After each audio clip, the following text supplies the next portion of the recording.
A blessed day to you, all my sports to the bone people. Welcome back to another video. Thank you all for checking this one out. All right, my peeps. So a couple of cricketing stories to look at in this one. So we see where West Indies pacer Shamar Joseph, his name has once again come up. Yes. We're talking about the IPL this time around. And we are hearing that RCB could be looking to bring him in for the IPL to replace the injured Tom Curran. So we're going to talk about that.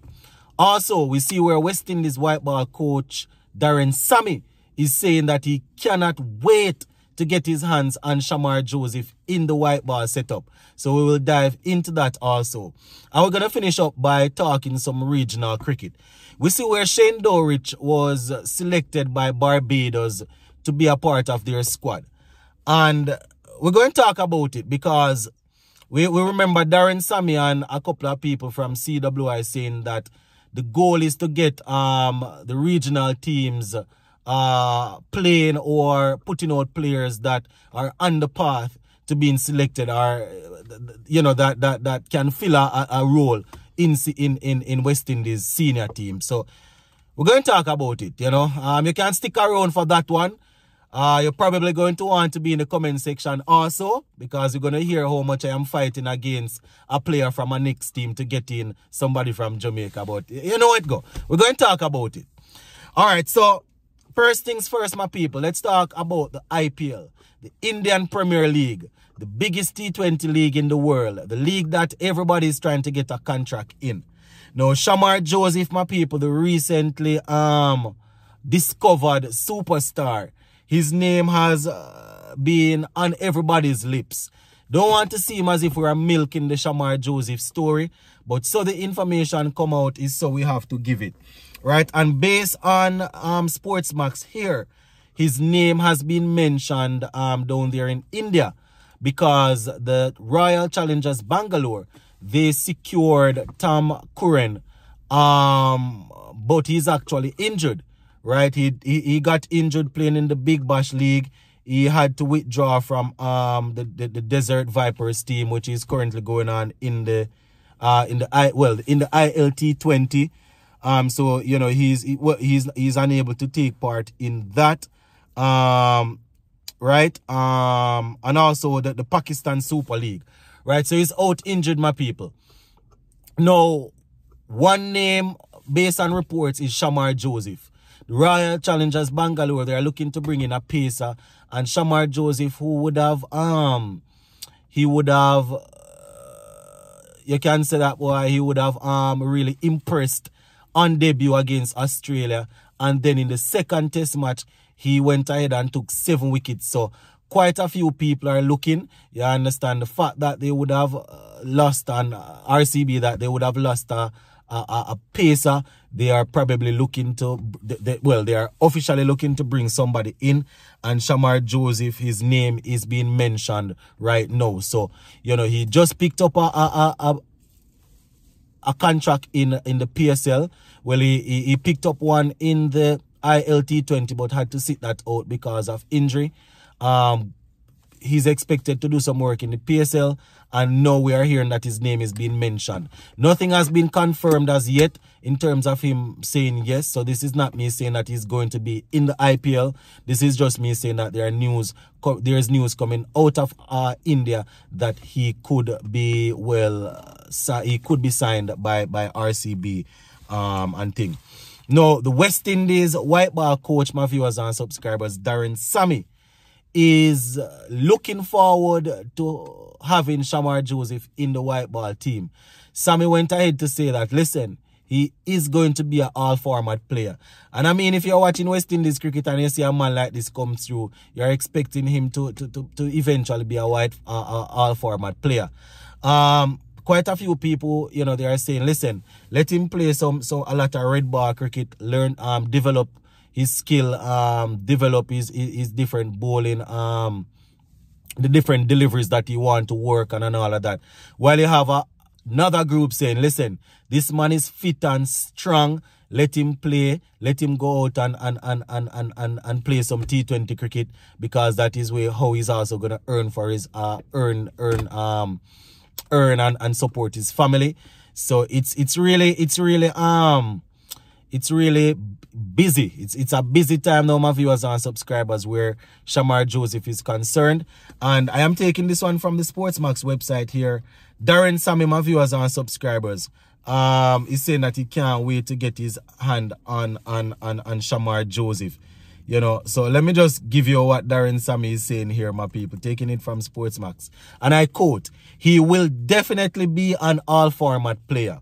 I can't wait to get my hands on him in this squad. But look, everything has a process to it.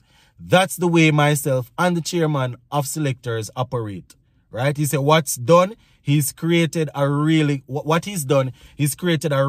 headache for me with the World Cup coming up and also building forward into the ODI team. No, this is not rocket science. He has to be a part of the ODI team. And a rocket science that. The T20 team also. Once he would have shown that he has the ability to bowl as a pacer and control himself, he would have shown against Australia that even though it's test cricket, he has the ability to bowl fast and he has the ability to hit a good line and length. Those deliveries to get rid of Cameron Green, Travis Head, and Josh Hazelwood in the second innings there of the last test. Those deliveries, coupled with with a few others, those deliveries can work in any T20 game. So, you know, once he's fit, we definitely should be looking to get him in the Caribbean against the other teams in the World Cup. I am one of them that I am big on players learning the art of fast bowling. You understand? This is something that I have said about a lot of our pacers, O'Shane Thomas, Odin Smith. I would have said, guys coming through bowling fast, the mistake is to let these guys go and play cricket where they bowl 4 overs a day and that's it. You understand? The work, they don't have to put in the work. You know, when you have to bowl 20 overs, 25 overs, then you have to be fit, you have to be running, you understand, you have to be doing background work and stuff like that, you know, to get yourself in shape. But with the World Cup coming around, it don't make any sense. The World Cup is there and you have him sitting down. So let us just wait and see, my people, how things will work out, and we will go from there. In terms of Shamar Joseph. So yeah, that is pretty much on that. So just before we finish, my people, a little regional cricket. We see where Darren Sammy just said that himself and the chairman of selectors, they like to operate systematically, basically he's saying. Right? And they would have outlined a selection, not even on the criteria, but a system, saying that players from the regional team, they are going to be given, and the regional teams, they are given not even a list, like they are given a body of work or a printout to say, a model to say, this is what we're looking for. This is what we're looking for if a man is playing as an opening batsman, if you're a number 3, 4, 5, 6, if you're a wicket keeper, if you're a specialist pacer or spinner, this is what we're looking at. We're looking for to get into the West Indies team. Right? He's saying that, and I am thinking that I don't know if this is going to work, because based on how these people are picking their regional teams, this seems to me as if they are picking the team with the sole purpose of trying to, well, not even sole purpose, but with the main purpose of trying to win the regional championship and to win the Super 50. And CPL. I don't know, well, CPL is franchise owned, but so the Super 50 and the List A, and Super 50 and the 4-day regional championship. I would say that the regional teams seems to be picking their teams based on who they think can win. It's because when you look at see people at 38, 37, people that retire from international cricket still being selected.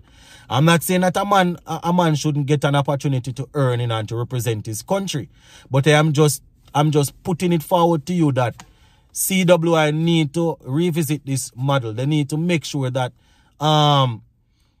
if the aim is to get these guys to eventually play for West Indies cricket, for West Indies team? How is it that we have a man that has retired being selected? He has retired from international cricket.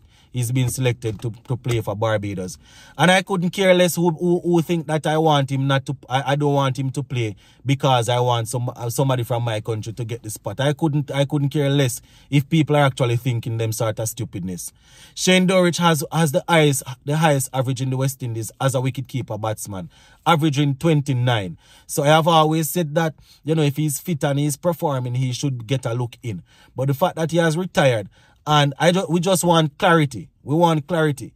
If they are trying to convince us as supporters that, listen, they are selecting the West, they are putting a system where the regional team will feed into the